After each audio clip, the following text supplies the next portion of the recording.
President Trump offers a very unconventional solution this week to the conflict in Gaza. He announced that the U.S. would take over the Gaza Strip and redevelop it.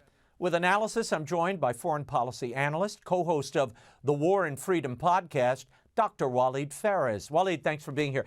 In a joint press conference with Israel Prime Minister Benjamin Netanyahu, the president made this surprise proposal. He said that the U.S. would clean up the Palestinian territory, including the removal of unexploded bombs.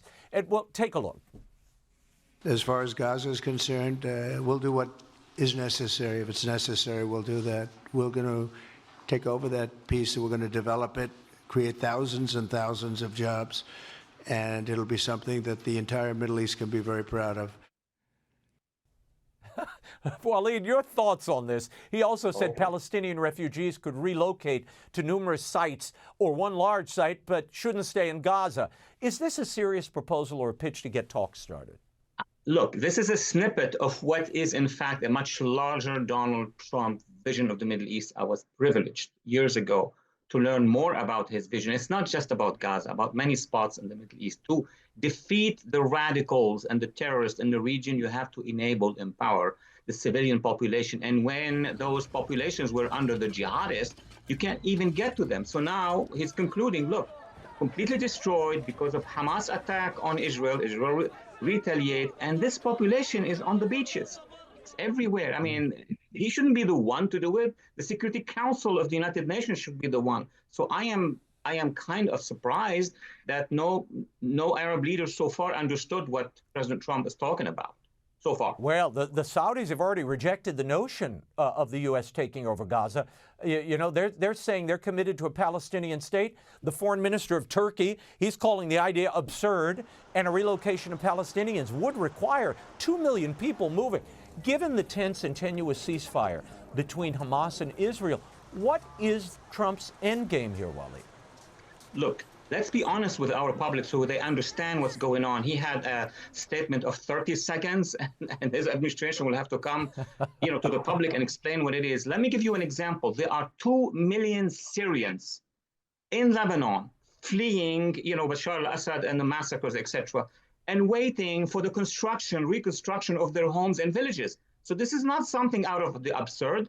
This is normal. The Gaza Strip is very small. It's all completely destroyed. We can see it on video. What the president is talking about, but he needs to expand more for the public, is that we're going to rebuild this. We're going to make it into a fantastic place like Dubai, Singapore, or the Riviera, right?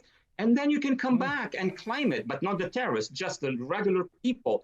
That is something that would be a miracle if it happens. Probably it's too early to talk about it, but he had decided to do so, to tell the Palestinians, I am with you, I'm with your civil society, but we don't want the terrorists. I'm offering you a hope that other leaders are not offering. I want to move on to Iran, something we've talked about for years, you've written about through most of your career. President Trump also said on Tuesday that if Iran carries out an assassination attempt on him, advisors will ensure that Iran is, quote, obliterated. We know that the Justice Department confirmed last November that there was a plot to assassinate President Trump during the election. Will Iran take this admonition from President Trump seriously, do you think? And how real is that threat now against the president? Let's look at it historically and very quickly. There were multiple attempts to assassinate or kill or harm President Trump, even since 2017, after he led the Arab coalition, right, to contain the Islamic regime in Iran, and after he designated their major terrorist organization, the Pasdaran, as a terrorist organization. That's why they want his head. That's why they want his elimination. Plus, he's the leader who can make the change in Iran. So I'm not surprised that our agencies will eventually discover what was the role and what could be the role of that regime in the future against President Trump. An executive order which Trump signed on Tuesday afternoon will reverse the Biden administration's lax sanctions enforcement, which brought Tehran more than $140 billion in profits, Walid. Under the Biden administration, Iran raked in billions from that illicit oil sale to primarily China, according to figures compiled by an advocacy group, United Against Nuclear Iran. They claim China's proven the savior of Tehran. by continuing to import millions of barrels a day. Your thoughts on this? Will this help? Can you lock down these sanctions and enforce these sanctions, and will they be effective? Well, first of all, it's the minimum that the Trump administration is doing right now because of the hole that the previous administration, the Biden also slash Obama administration have done. They have relaxed everything on the regime. They had a deal with the regime. They must have been, and that's what Congress needs to investigate, some people who got a lot of commission from that huge transfer of money to the Iran regime, to the Islamic regime. Obviously, the Trump administration is reversing everything, including they reversed, as I need to remind ourselves, the decision by the Biden administration to remove the Houthis, the most lethal force that is actually suffocating our international trade in Yemen. He removed them from the terror list on day one. Day one, I remember. Trump reversed it back to them. So yes, what he's doing right now is absolutely vital to stop the expansion of the Khomeini regime. But he needs now, as he has done in 2019, to put together this coalition, which was called the Warsaw Coalition, against that regime, to isolate it. And let me add one thing, Raymond, to put pressure on, to give the Iranian people maximum support. The Iranian people will take care of their regime. Walid, it's amazing to me that politics, ideology and politics from administration to administration threatens and imperils national security. I mean, if a group of people are engaged in terrorist attacks, whether you're a Democrat or a Republican, you should acknowledge that and have the higher purpose of protecting the homeland at the forefront of your mind. The very idea that you're moving and pulling people in and out of terror watch lists based on politics is kind of gross to my eye, I have to say. It's ridiculous that it was pulled away by the Biden administration. The Taliban continued to use abandoned U.S. weapons in Afghanistan more than 3 years after the U.S. withdrawal from that country. A 2022 Defense Department report listed 78 aircraft, 40,000 military vehicles, more than 300,000 weapons were among what was left behind. Now the president has demanded that the Taliban return that hardware, valued, by the way, at $7 billion. They have refused. In fact, Taliban spokesman came out and told CBS, people don't make deals on the assets of their states. They make agreements through dialogue and engagement to find spaces and areas of common interest.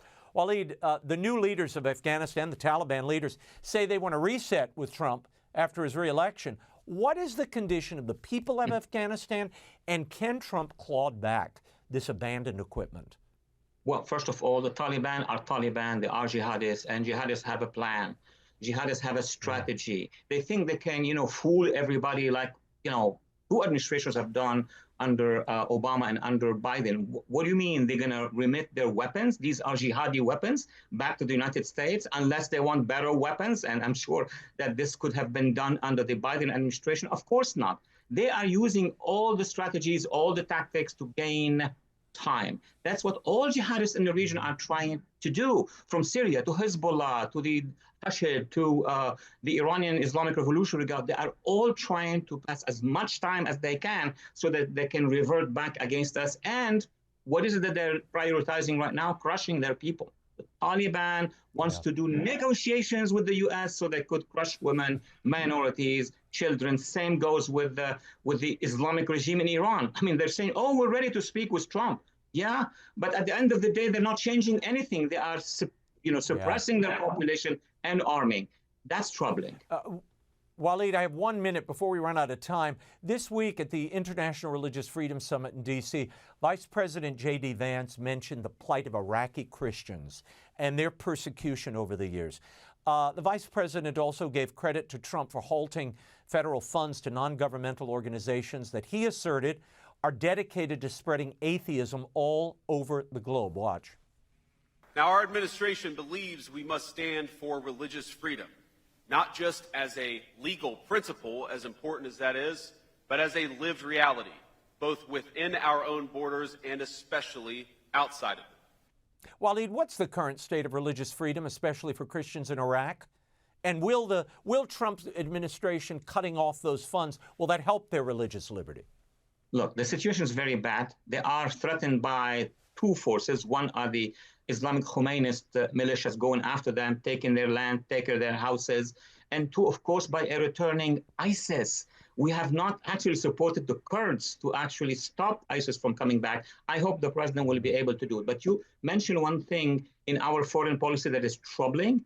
We have funded wokeism, woke movements across the. It's not just the Islamists and the jihadists, but even the woke forces, not just in Iraq, everywhere. And that is actually harming all minorities. The woke people say here, oh, we are with minorities, but they are against them in the Middle East. Walid Phares, thank you as always for your insight. We'll check in again soon. Thank you so much, Raymond.